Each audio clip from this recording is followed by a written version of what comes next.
If I had opened the camera movement notifications, my family would still be alive. Movement detected in living room. I swiped it off and went back to work. The cameras have been a pain in the ass since I installed them. My wife and I put them in to keep an eye on our youngest, who likes to sleepwalk, and our oldest, who likes to slip out after curfew. But when I say that my youngest sleepwalks, what I mean is that he plays hide and seek in his sleep. My wife and I have woken up in the morning to find his bed empty. Sometimes he's in the living room on the couch, sometimes he's in the storage shed by the pool. 2 weeks ago, he was in the front yard, asleep in his playset. The officer who found him was not amused since we had called them after tearing up the house and being unable to find him. That was when my wife ordered the cameras. We'd gotten 3, one for the living room, one for his bedroom, and one for our bedroom, where he sometimes sleeps. Flip. I looked down at the phone and silenced the notification again. At night, I checked the notifications to make sure my youngest wasn't sleepwalking. Last week, I checked the notifications religiously. I wanted to see where he was going so I could call my wife and warn her that he was out of bed. I kind of wanted to catch my oldest sneaking out, too, just so I could scare him by yelling through the speakers. Blip blip. 2 new notifications. I looked down and silenced them again. That close together, it was always the cats playing in the living room. The first night, I got 10 notifications within about 3 hours. I checked everyone, checking to see what had set the camera off. The first notification proved to be nothing. The camera moved to the movements position, but no one was there. The second, one of the cats had jumped onto the couch. By the third, I was sure that this would be the one where something happened. I pulled it up and nearly gave my coworker a heart attack. There was a face staring right at the camera, staring back at me through the lens. I dropped the phone and jumped back a little, nearly upsetting my chair. When I went to look at it again, though, I had to laugh as I realized my mistake. It was my cat. Blip blip. Notification movement detected in master bedroom. Notification movement detected in son's room. I looked at the notification, finger floating over the button that would show me what was going on, but I ignored it instead. My son had likely left his room and gone to my bedroom. He did that sometimes, and it would have certainly set the cameras off. I went back to work, trying to put it out of my mind. The most recent nights had been the most infuriating. The cats had zoomed around the living room, fighting and playing.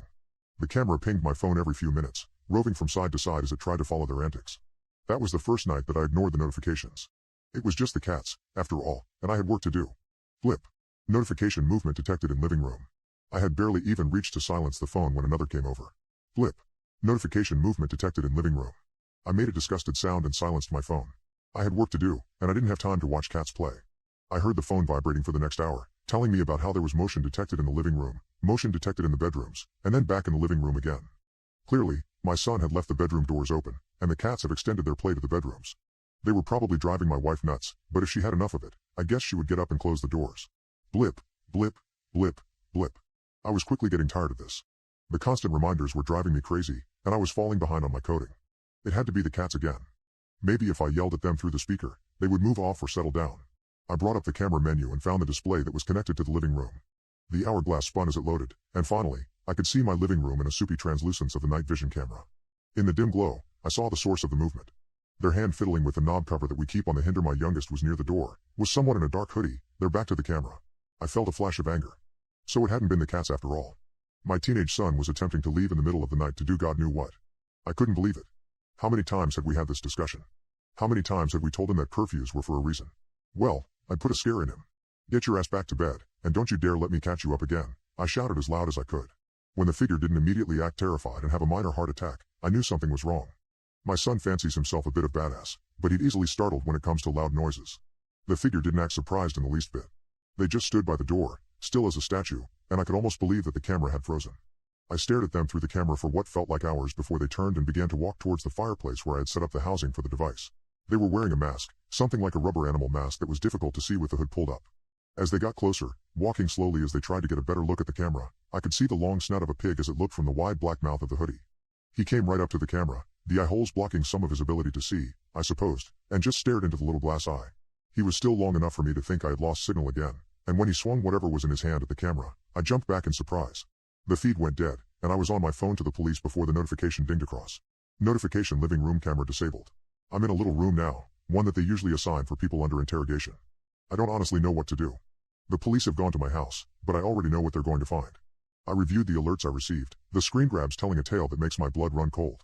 If I had taken them seriously, everything could have gone very differently. If I had just checked the cameras, I could have warned them. The intruder came in about 11:30, just as the first notification came through. I watched him walk through the living room, Chester walking up the couch to sniff at him curiously as he looked around. Chester was always a little too curious for his own good, and it was his downfall then. The second notification had been the intruder as he stopped and looked at Chester, turning his head weirdly, like a robot trying to loosen a stuck hinge. The third bing had been to let me know that the intruder had brained him with a crowbar before heading to the back of the house. The next two bings had been Oscar going to inspect the body of his dead friend. The man had proceeded to the bedroom I share with my wife then. At first, he just stood there, watching her sleep, cocking his head in that odd way that I was beginning to think of as a tic. This was when my youngest, probably after hearing some noise, left his room and headed to our bedroom. The next notification was a 20-second shot of the man standing over my wife. He had triggered the camera when he swung the crowbar down onto her face, bludgeoning her death with a dozen sharp strikes. I could see, even in the dim light, how the pillow she sleeps with over her head turned red as he turned her skull into pulp. I could also see, in the corner of the room, my son standing in the doorway, watching all this go down. My heart leapt when I saw him. Was I about to watch him die as well? I couldn't imagine how scared he must be. He was 4 years old, watching his mother being brutally murdered by a man in a pig mask who had seemingly stepped out of a nightmare.